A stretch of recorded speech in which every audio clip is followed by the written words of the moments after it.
Hi, welcome back. So now we're going to talk about how to change permissions. Before we talk about that, we have to talk about how these permissions are represented internally within the Unix file system. Each permission within a group of permissions is assigned a binary representation.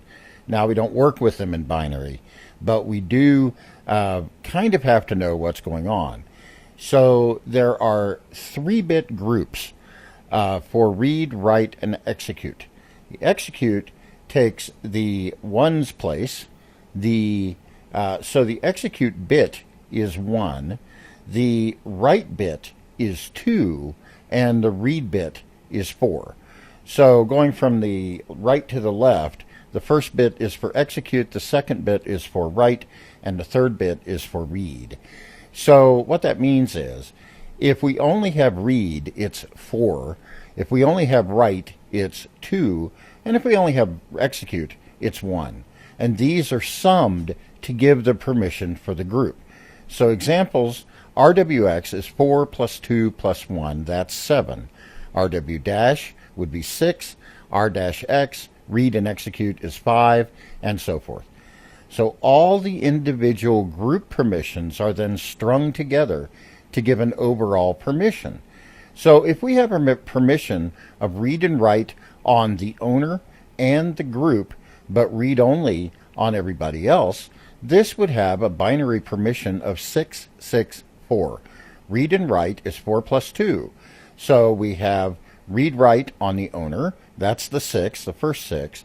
Read write on the owner's group, that's the second 6. And then read only on everybody else, that's the third 4. RWX, and then, let's see, did I get that right? Oh, that first dash there is wrong, but we'll go on anyway. If we have read, write, and execute on files owner, read and execute on everybody else, the owner's group and everybody else, this would have a binary permission of 755. Now, 664 and 755 are very typical permissions. You will see these a lot. And you'll see 755 on executable files, and you'll see 664 or maybe even 644 being used on text files that maybe the owner has access to write to or to edit, and then everybody else can read it only. That would be 644. So once you get used to using this type of permission and thinking about the binary representation or the binary assignment of the RWX, the mapping to these bits and adding the bits up, then this becomes a much more easy way to assign permissions. So how do we assign permissions? We change a permission by using the chmod utility. Change mode. So an admin or the file's owner can change the permission of any file or a directory or a symbolic link using the chmod utility. And the way we use this is chmod and then the new permissions given as that binary string we just talked about, and then the file name. So we are modifying this file with this set of permissions. And that overwrites the existing permissions on the file. So permissions are given in the binary form. There is another way you can give the permissions, but frankly I find that way a little bit less intuitive than just supplying the binary form of the permission. So for an example, we have a task, we have a file named test, we already do have a file named test, and it has read write on the owner and the group, but read only on all users.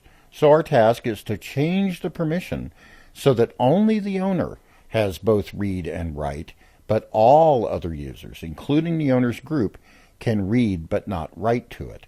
The way we would do this is issue a chmod, change mode, 644, and then test. So please review what the permissions mean, what that 644 would mean on this slide. And you can pause the video and take a look at it now. All right, so here we are. Let's go ahead and do that for the test file.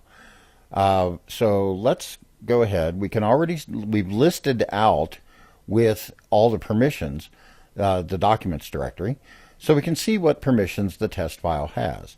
So if we type chmod and then the permissions we want the test file to have, so in this case 644, and then the name of the file, test, it just comes back and says, all right, we're still in the documents directory. Now what do you want to do?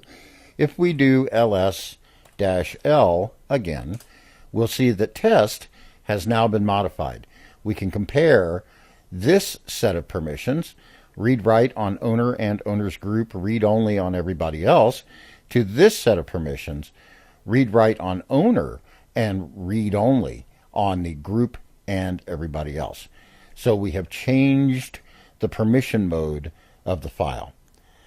By the way, if we want to see the content of the test file, this is only interesting at this point, but we could go ahead and gedit test again, and we'll do that real quickly. This is one way to see the file.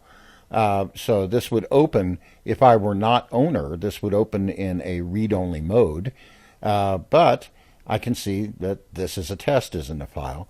Another way to do this, a simpler way to do this possibly, is to type cat and then test, and this will concatenate test to standard output by default.